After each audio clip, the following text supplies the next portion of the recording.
In response to growing public anxiety, the South African Postbank has assured grant recipients that social grant payments will not be affected by the expiry of the current contract between the South African Social Security Agency and its service providers. Postbank, which handles the disbursement of grants for millions, emphasized that it has implemented all the necessary systems to guarantee continuity and stability for the country's most vulnerable citizens.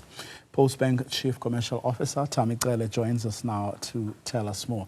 A very good afternoon to you, Mr. Cele. Thanks very much for your time. But I'm sure you do understand, given our history, why people would be anxious. Good afternoon, Vuyo, and good afternoon to the listeners. Certainly, we can appreciate that, Vuyo, but I think we've come a long way. I think our stability in our systems has been proven over the last 18 to 24 months now. But we also find the need that we must re-emphasize, at these points.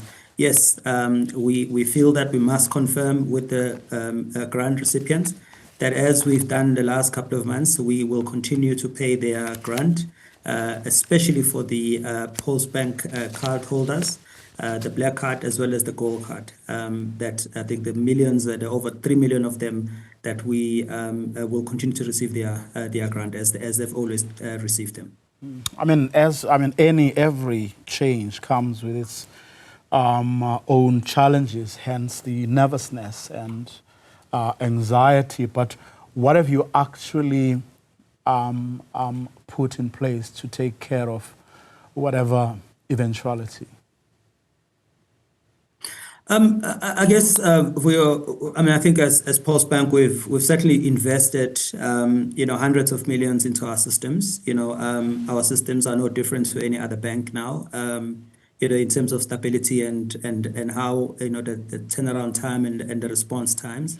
So we certainly are proud of that, and I think our over 2 million and 3 million, when you add the SRD beneficiaries, can attest to that. So that investment in our technology, investment in our fraud mitigation and monitoring, has actually proven, and I think most of them, would confirm that they do receive their grants as they expect, in the same timeline as everyone else, for that matter.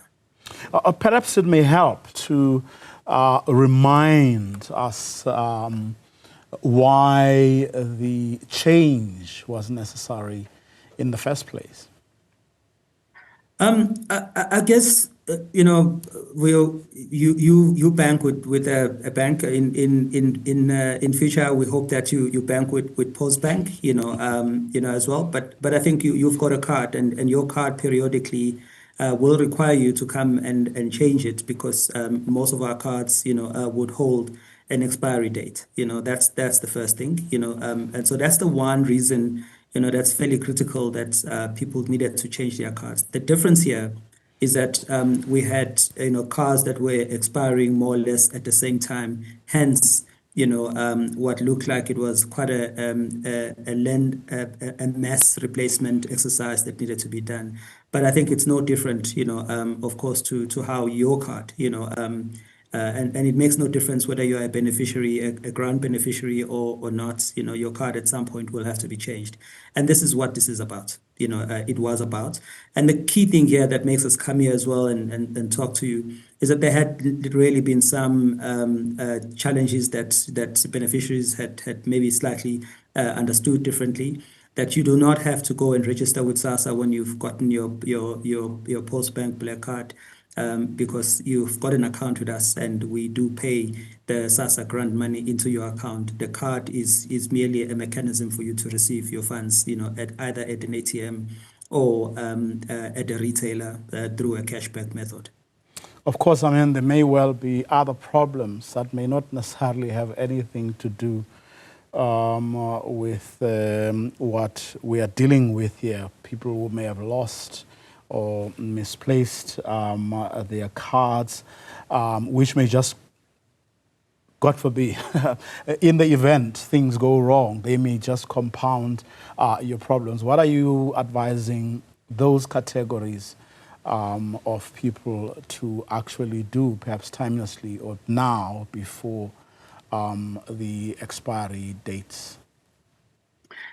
So what we generally advise, beneficiaries is that if you've lost your card, whether it's a Postbank Black card or you've lost your gold card, we are certainly saying, please make your way to one of our hundreds of sites, at the retailers like, Pick n Pay, Boxer, and ShopRite, as well as some of the spas, and actually get a new card issued to you.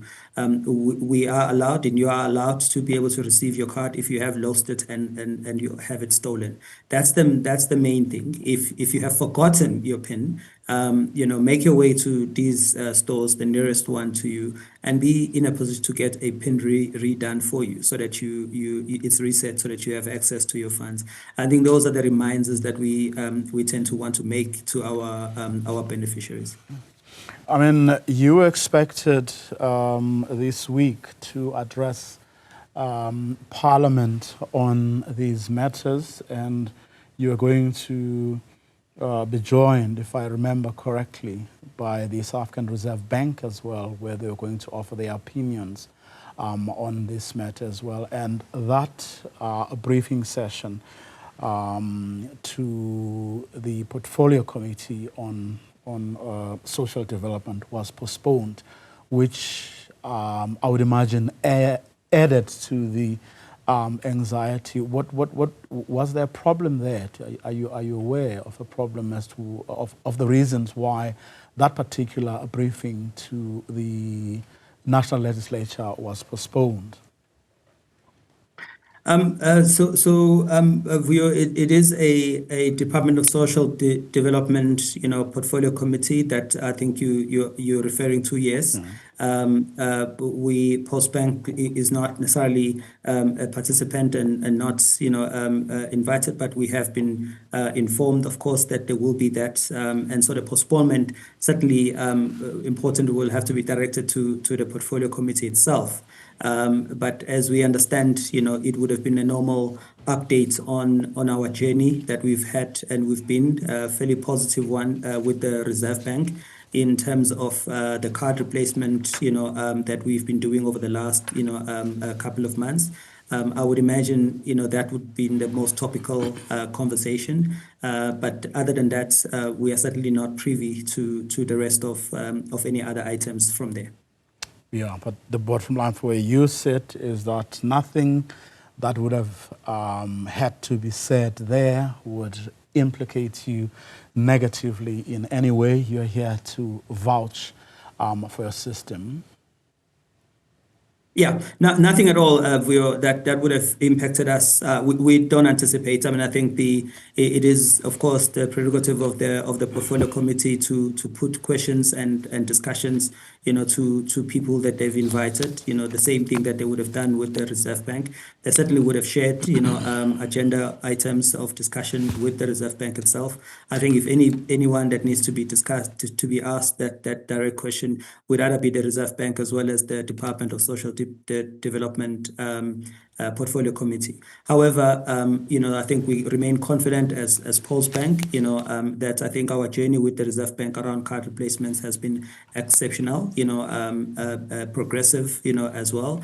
And secondly, I think we have to assure our customers and our beneficiaries that they should not be anxious. They do not need to change their banking payment method, and changing to any other bank. If anything, we are starting to see that beneficiaries that had left to other banks are requesting to come back. And the reason for it is because I think the cost effectiveness that they enjoy in accessing 100% of their grant through Postbank is something that they certainly don't seem to be enjoying when they move to other banks.